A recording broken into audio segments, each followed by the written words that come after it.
Purchases. क्या है purchases? सो ये जो टर्म है इसको किस लिए यूज किया जाता है? For the purchase of goods in which business deals. यानी जिस गुड्स में बिजनेस डील करता है उसी के परचेज को, उसी की बाइंग को हम परचेजेस का नाम से बुलाते हैं या परचेजेस का नाम यूज करते हैं। लेट से आप शू की कंपनी है, शू सेलर हो आप, ठीक है, और शू को सेल करते हो। तो जब आप शू को बाय करोगे ना, शू को बाय करोगे, तभी आप क्या यूज करोगे? वर्ड परचेजेस को। ठीक है, मान लो अगर आप लेट से बैट, क्रिकेट बैट को आप बाय करते हो, तो ये आपके लिए परचेजेस नहीं है। आप सीधा लिखोगे परचेज ऑफ बैट। आप इसको डिफाइन करोगे कि आपने कुछ परचेज किया और उसका नाम क्या है, वो क्या प्रोडक्ट है? बैट। बट अगर आप शू को परचेज करते हो ना, तो आपको परचेज ऑफ शू लिखने की जरूरत नहीं है, आपने सिर्फ परचेजेस लिख दिया। और ये जो परचेजेस वर्ड है, that define that you have purchase something जिसमें आप डील करते हो। देखो, मैन्युफैक्चरिंग कंसर्न के लिए हम बात करते हैं कि कोई कंपनी अगर मैन्युफैक्चरिंग में है तो उसके लिए परचेजेस क्या होंगे। ठीक है, मैन्युफैक्चरिंग क्या है? कौन सी कंपनी मैन्युफैक्चर करती है? अरे कोई भी कंपनी मैन्युफैक्चर कर सकती है, मैं भी क्या सवाल पूछ रहा हूँ। ठीक है, तो अगर कोई कंपनी मैन्युफैक्चर कर रही है, ठीक है, तो उस चीज को, मान लो वो शू को बना रही है, तो शू को बनाने के लिए जो जो रॉ मटेरियल चाहिए, ठीक है, ताकि वो रॉ मटेरियल को किस में कन्वर्ट कर सकते हैं, एक फिनिश प्रोडक्ट में और उसके सेल में, और ताकि बाद में उसको सेल कर सके, वो रॉ मटेरियल का परचेज को परचेज के नाम से शो कर सकते हैं। ठीक है, समझ में आया? दोबारा बताता हूं, अगर कोई मैन्युफैक्चरिंग कंपनी है, लेट से वो शू बनाती है, तो शू को बनाने के लिए जो जो रॉ मटेरियल चाहिए, जैसे उसके लिए क्लोथिंग चाहिए, उसके लिए कुछ लेट से वुडन प्रोडक्ट चाहिए, या फिर कोई भी लेट से चमड़े का कोई चीज चाहिए होता है जो जूते में यूज होना है, तो उसके लिए भी वो परचेजेस का नाम यूज कर सकती है, बिकॉज एट द एंड उसको मैन्युफैक्चर करके उसको सेल करना है। ये मैन्युफैक्चरिंग कंपनी के लिए होगी। मान लो कोई ट्रेडिंग कंपनी है जो सामान खुद से नहीं बनाती है, बट वो बाय करती है और बाय करके उसको सेल करती है। लेट से ये शू, इसने इस ये कंपनी शू कंपनी से शू को खरीदती है। ठीक है, तो ये जब शू को खरीदेगी, तो और क्या पर्पस होगा उसका? रीसेल का।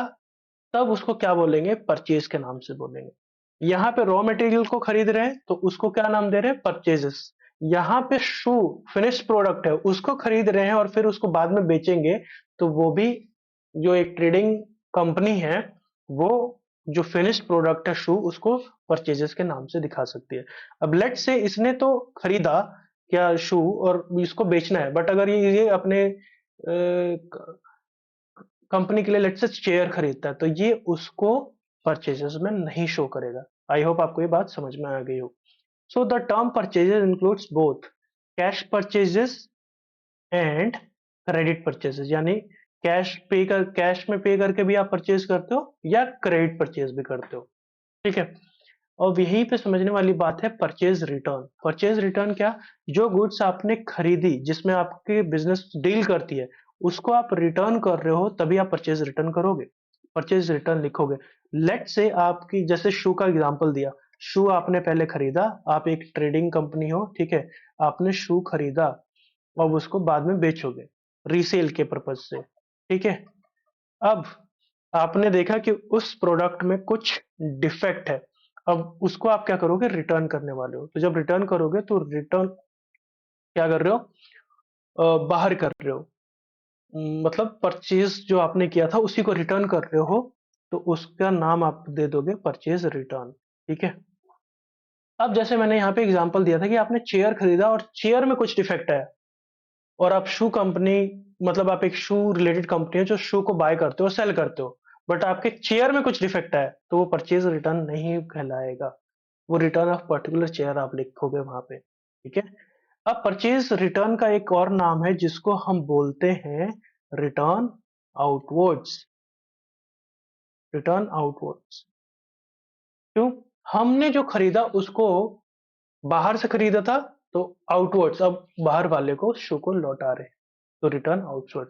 आउटवर्ड्स। ठीक है, अब हम सेल्स समझते हैं। सेल्स क्या होता है? Sales is a transfer of ownership of goods और services to customer for a price. यानी प्राइस के लिए आपने कोई प्रोडक्ट या सर्विस को बेचा, जहां पे ओनर पहले आप थे, बट बाद में जब पैसा पे कर देगा कस्टमर तो ओनरशिप ट्रांसफर हो जाएगी। Simple. The term sales is used for only only for the sales of those goods which are purchased या manufactured for resale। या आपने परचेज किया तो किसके लिए किया? सेल के लिए, रीसेल के लिए। अगर आपने उसको बनाया तो भी आप सेल करिए के पर्पज से कर रहे हो तो आप उसको सेल्स का टर्म दे सकते हो। यानी आपका कोई बिजनेस है जो उसी प्रोडक्ट को सेल कर रहा है, बाय एंड सेल कर रहा है जिसमें आपका बिजनेस रन करता है। यानी दूसरे किसी और प्रोडक्ट की बात नहीं करेंगे हम, उसी में जिसमें आपका बिजनेस बिल लाइक उसमें रन करता है, डील करता है। Okay. It also includes revenues from services provided to the customer. अगर लेट से आपकी डिलीवरी की कंपनी है, ठीक है, आप डिलीवरी कर रहे हो, ठीक है, और यहाँ से डिलीवरी क्या एक सर्विस है, ये डिलीवरी की सर्विस दे रहे हो और यहाँ से अगर आपकी अर्निंग हो रही है, that is also a sales. ठीक है, वो आपका सेल है। बट आप डिलीवरी वाले हो बंदे, अगर आप बाइक खरीदते हो अपने काम के लिए तो बाइक जो है वो आपके सेल्स में नहीं आएगी, क्योंकि आप बाइक को सेल नहीं करोगे। सेल करने के लिए ये आपका बिजनेस नहीं है। बिजनेस क्या आपका? डिलीवरी का। तो डिलीवरी के लिए जब सामान आपके पास आएगा और उसको बेचोगे आप, लाइक जाके डिलीवर करोगे, तो आप सर्विसेज पे सर्विस चार्जेस लोगे आप। ठीक है, तो that is also termed as a sales. It also includes revenues from services, हमने डिस्कस कर लिया है। The term sales is never used for the sale of assets. Assets को जब आप बेचते हो तब उस एसेट्स के सेलिंग के लिए हम सेल्स के वर्ड को यूज नहीं करेंगे। हमेशा याद रखना, जिस प्रोडक्ट में आपका बिजनेस वर्क कर रहा है उसी के परचेज या सेल्स की बात हो रही है। तो अगर उसको परचेज कर रहे हो तो परचेजेस लिखोगे और उसी को सेल्स कर रहे हो तो सेल्स लिखोगे। The sales includes both cash sales and credit sales. उसको हम अलग अलग नहीं, सेल्स दोनों ही अगर आप करते हो, दोनों, चाहे वो आप कैश में सेल्स करो चाहे आप क्रेडिट पे सेल्स करो, वो आपका सेल्स है।